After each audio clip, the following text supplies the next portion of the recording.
자, 나는 고발한다 시작하겠습니다. 사람 이름이 조금 와닿지가 않아서 그죠? 이름 때문에 조금 헷갈리는데 이름만 좀 잘 체크하시면 잘 이해할 수 있어요. 1870년 프랑스는 독일과의 전쟁에서 패배한다. 나폴레옹의 영광을 기억하는 프랑스는 우리 옛날 힘이 셌는데 진 거야. 충격과 분노에 빠지면서 애국주의적 분위기가 사회를 뒤덮는다. 우리 애국심 그러잖아. 나라 사랑, 그죠? 우리나라가 힘이 센 줄 알았는데 독일한테 져서 프랑스 애들이 충격받아서 애국심이 막 불타오르고 있대요. 1894년 육군 참모부 소속 유대인 장교인 드레피스가 드레피스가 결론은 얘가 누명 쓴 거죠. 어, 얘가 누명을 쓴 거예요. 유대인이라서. 적국 독일에게 기밀을 팔아넘긴 혐의로 군사 재판에 회부된다. 그는 유죄 판결을 받고 장교직에서 박탈당하며 대서양의 작은 섬에 종신 유배된다. 반유대주의, 그러니까 유대인을 싫어하는 거야. 그 당시 언론과 여론은 유대인들을 되게 싫어했나 봐. 얘들이 힘이 세져서 그렇겠지. 이를 환영한다. 얘가 유대인이니까. 아까 유대인이라 그랬잖아. 그래서 환영한 거야. 얘가 잡혀갔다? 유배당하니까 좋아하는 거죠. 1896년에 참모부에 부임한 정보 책임자 피카르 중령은 진범이 에스테라지 소령임을 밝혀낸다. 자, 얘가 밝혔습니다. 그럼 피카르는 좋은 사람이죠. 피카르가 진범은 에스테라지야 라고 밝혀낸 거예요. 이에요, 이. 예. 드레피스가 D라면 자, D는 누명이고요. E가 진범입니다. 요렇게만 좀 해놔도 편할 거예요. 드레피스 에스테라지 하지 말고. 상관들은 이 사실을 덮기 위해서 봐. 얘들 덮는 애들이 나쁜 거잖아. 피카르를 튀니지로 전출 보내. 와씨, 옳은 일 하니까. 그러나 1897년 상원 부의장 캐스트네르를 중심으로 하여 드레피스를 위한 재심 청원 운동이 일어난다. 다시 재판해달라는 거죠. 그러니까 얘들은 다 진실을 말하는 사람들이야. 피카르나 캐스트네르나. 군사법정은 에스테라지에게 무죄를 선고한다. 그럼 봐봐. 군사법정이라는 애는 무죄를 선고했다 그러면 좋은 애야 나쁜 애야? 나쁜 애로 봐야겠죠? 군사법정은 진실을 숨긴 거죠 지금. 이 판결로 프랑스 국론은 분열되고 맞다 틀렸다 그럴 거 아니야. 에밀 졸라 아저씨는 판결 이후로 대통령이 나는 고발한다를 통해 삽시간에 30만 부가 팔린다. 그러니까 에밀 졸라도 얘가 누명 썼다라는 걸 밝히고 싶은 거고 이가 진범이야라는 걸 말하고 싶은 겁니다. 됐죠? 이해를 했죠? 갑시다. 드디어 드레피스가 군사법정에 섰습니다. D라고 합시다. 우리는 재판은 완전히 비공개로 진행됐어. 적에게 국경을 열어 독일 황제를 노트르담 성당까지 안내한 반역자라 하더라도 실제로 이렇게 했다는 게 아니라 이런 나쁜 짓을 했다면 이보다 더 쉬쉬하며 재판을 하지는 않았을 것이다. 즉 이게 옳다는 거야, 옳지 않다는 거야. 이렇게 하면 안 된다는 거지. 비공개로 하면 안 된다고. 국민들은 대경 실색한 채 온갖 풍문이 떠도는 이 무시무시한 배신행위 누구 얘기하는 거야? 드레피스 D를 얘기하는 겁니다. 물론 그들은 프랑스 국민들은 국가의 조치를 존중했다. 어떤 가혹한 형벌도 충분치 않다고 생각했다. 그들은 죄인에 대한 D죠. 공개 군적 박탈식의 갈채를 보냈고 죄인이 회한을 씹으며 오욕의 바위에 영원히 묶여있기를 바랬다. 아까 유배 갔다 그랬잖아요. 그 지옥섬에. 그런데 저 비밀의 방에서 조심조심 묻어있던 말할 수 없는 것들, 전 유럽을 화염에 휩싸이게 할 수도 있다던 그 위험한 것들은 과연 진실이었을까요? 아닙니다. 이게 주장인 거야. D는 진범이 아니다. 그 방엔 오직 뒤파티 드클랑 소령, 나쁜 놈이겠죠? 기괴하고도 광기 어린 상상력만 있었다. 기상천외한 삼류소설을 실화로 만들기 위해 그는 모든 것을 날조했다. 군사법정 낭독된 미안해요. 발음이 왜 이렇게 꼬이지? 기소장을 주의 깊게 살펴보면 이 사실은 금방 드러난다. 기소장을 보자입니다. 얼마나 어처구니 없는 기소장입니까? 이런 기소장으로 인해 한 인간 누구 D예요. 유죄 판결이 내려진다면 그것이야말로 불의의 극치다. 불의라는 거야. 잘못된 거라고. 저는 정직한 사람이라면 이 기소장을 읽고 저 악마도에서 말도 안 되는 속죄를 강요당하고 있는 한 인간을 생각하면서 D죠. 참을 수 없는 분노를 느끼고 반항의 외침을 내지르지 않을 수 없다고 장담한다. D는 수개국어를 구사한다. 유죄. 헐. 여러 나라 말을 구사하기 때문에 유죄래. 그게 간첩행위의 증거가 된대요. 간첩을 하려면 독일 말도 할 줄 알고 프랑스 말도 할 줄 알아야 되잖아. 그러니까 얘가 독일 말도 잘하고 프랑스 말도 잘해. 유죄. 그 방에는 위험한 서류가 한 장도 발견되지 않았다. 유죄. 위험한 서류가 하나도 없으면 무죄가 돼야 되는데 유죄야. 왜? 다 없앴대. 헐. 미신개이들이죠. 그는 가끔 조상의 나라를 방문합니다. 유죄. 뭐 조상의 나라가 독일인가? 그는 근면하며 모든 것을 알고자 할 정도로 지식욕이 강하다. 유죄. 그는 마음의 동료를 일으키지 않는다. 유죄. 간첩은 마음의 동료를 일으키면 안 되잖아. 그는 마음의 동료를 일으킵니다. 유죄. 뭐야 씨. 그냥 무조건 다 유죄라는 거야. 얼마나 터무니없는 내용이며 얼마나 황당한 주장인가. 기소 항목은 모두 14가지다. 그런데 결국 문제는 오직 하나. 명세서. 우리는 필적 전문가들의 의견이 일치하지 않는다는 사실과 얘가 유죄가 아니란 증거가 되겠죠. 그들 중 한 명인 고베르시가 참모본부의 의도대로 결론을 내리지 않았기에 험악한 처우를 받았다는 사실도 알고 있습니다. 그러니까 지금 이 사건을 조작한 애들이 누구야? 이 참모본부. 더 쉽게 말하면 그냥 군인이라고 생각하세요. 군부. 군인들. 군인들이 이걸 숨기려고 하는 거야. 뭐 이유는 모르겠어요. 숨기려고 한대요. 법정에서 23명의 장교가 드레피스를 생매장할 증언을 하러 왔다. 우린 지금도 신문이 어떻게 진행되는지 모르지만 그래도 그들 모두가 D에게 불리한 증언을 한 것은 아니라는 점만은 분명합니다. 그런데 한 가지 주목할 점은 모두가 국방부 소속이었다. 말하자면 모두가 한통속인 가족이었다. 그 점을 잊지 마라. 참모본부 아까부터 얘기하는 재판을 원했고 판결을 내렸다. 그리고 막 두 번째 판결을 내렸다. 그래서 군참모본부가 주도적으로 누명을 씌웠다. 보세요. 지금 여기 앞부분에서 마지막에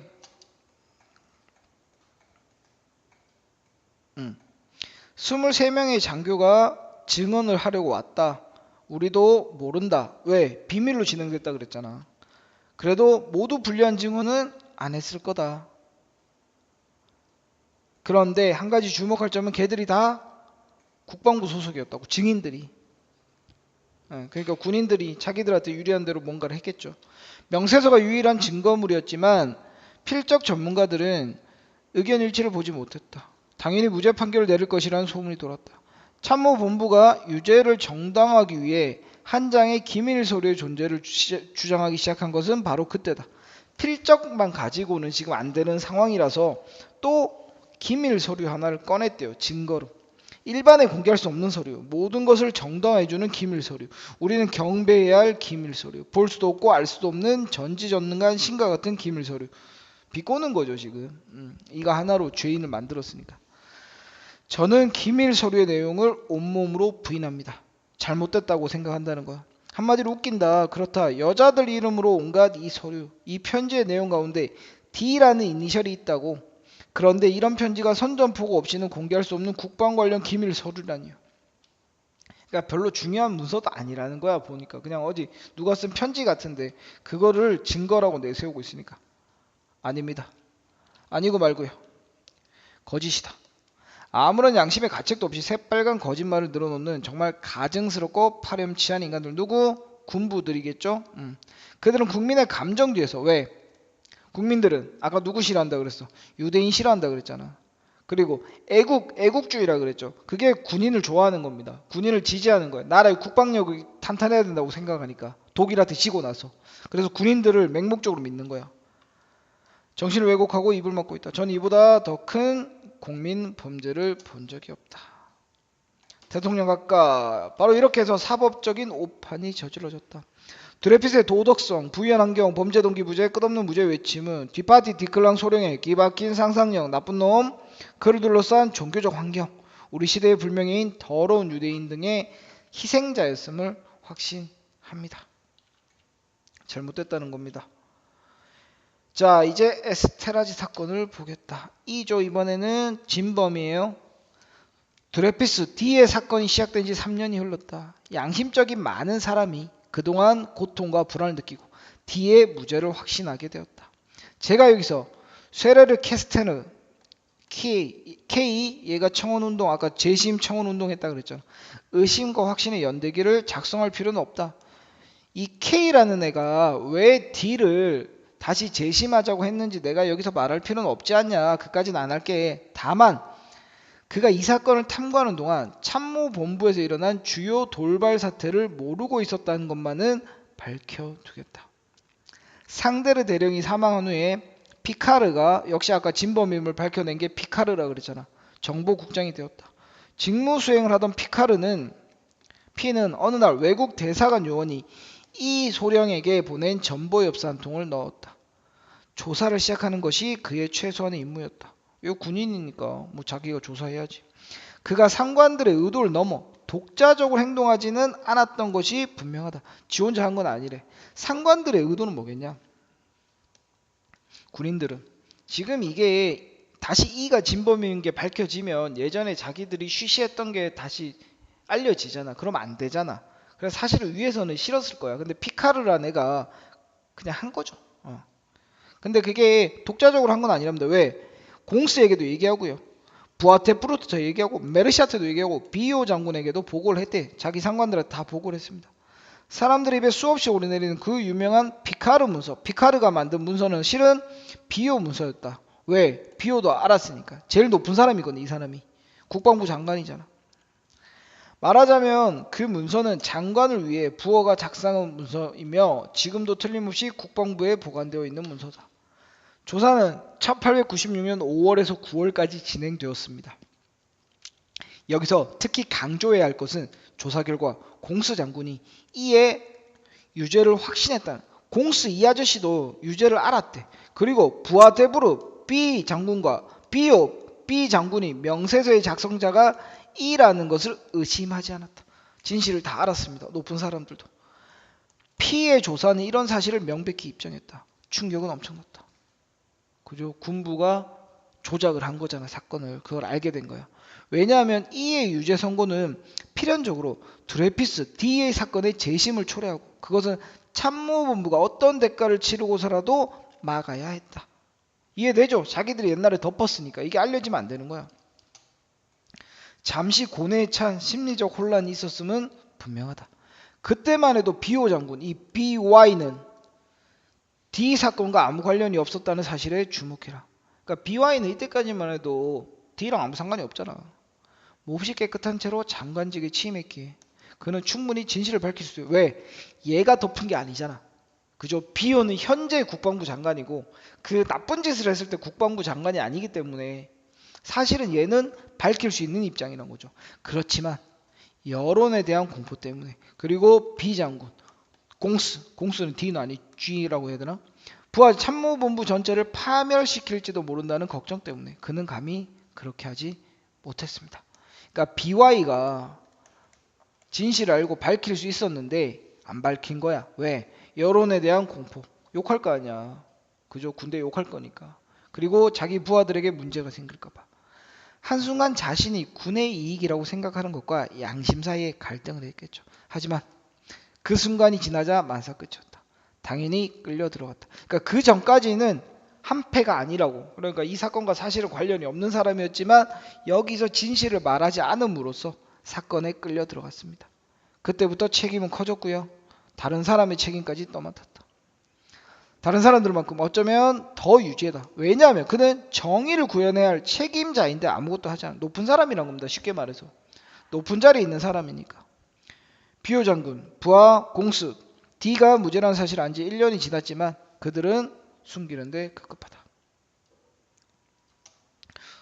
중략, D가 진범이 아니라 E가 진범이를 알게 된 피카르가 진실을 밝혀야 한다고 상관에 건의하였으나 강제 전출이 됐다. 진실을 은폐했다. 그죠? 그래서 고발하는 겁니다.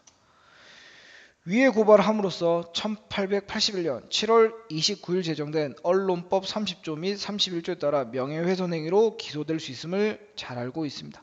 즉 진실을 말함으로써 나에게 불이익이 올 걸 알고 있다는 거죠. 저 행위는 순전히 의도적인 거다. 자발적이다.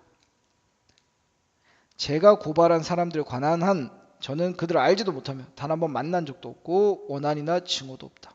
사회악의 표본일 뿐이다. 나쁜 짓을 했다는 겁니다. 진실을 속였으니까. 저의 행위는 진실과 정의의 폭발을 앞당기기 위한 혁명적 수단이다. 그토록 고통을 겪은 인류, 행복 추구의 권리를 지닌 인류의 이름으로 진실에 대한 열정을 간직하고 있을 뿐이다. 저의 불타는 항의는 저의 영혼의 외침다. 멋있는 사람이네. 그죠? 저를 중재재판소로 소환하여 푸른 하늘 아래 조사하시기 바랍니다. 기다리겠습니다. 이렇게 마무리되고 있습니다. 지난주에 질문 나왔던 게 요 앞부분들 있죠? 여기서 비교하고 얘들의 관계를 잘 모르겠다고 많이 물어보던데 정리되죠? 그러니까 얘들은 애초에 관련된 인물들은 아니었어. 그런데 보고를 받았을 때 군대 이익을 위해서 양심을 버린 거지. 진실을 밝히지 않은 거잖아. 그냥 그때부터는 문제가 된 거죠. 됐습니까? 이름이 어려워서 그래. 이름이. 이니셜로 바꾸세요. DPE 이렇게 바꾸면 훨씬 잘 읽혀요. 됐죠?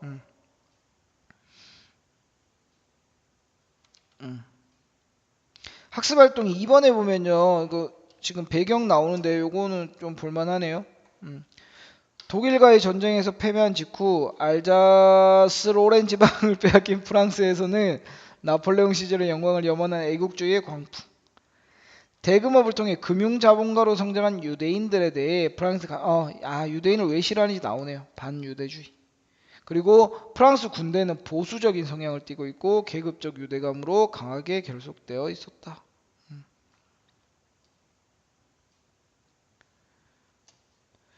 프랑스 군부가 재판이 잘못되었음을 알고도 되돌리지 않은 이유는 당연히 뭐겠냐. 독일과의 전쟁에서 패배한 책임이 있는 프랑스 군대는 재판의 잘못을 인정함으로써 자신들의 입지가 약화되는 상황을 피하고 싶었을 거래. 그럼 군대의 힘이 약해질 거니까. 왜? 시민들이 안 믿어줄 거 아니야 그 다음부터는. 그래서 보수적인 성향은 진실이나 자유, 정의의 가치를 지키는 것보다 기득권과 권위를 지키는 것이 중요하다고 여겼다. 나쁜 놈들인 거예요 쉽게 말하면. 됐죠? 오케이. 이름만 잘 정리하시면 크게 어렵지 않게 읽을 수 있을 것 같습니다. 됐죠?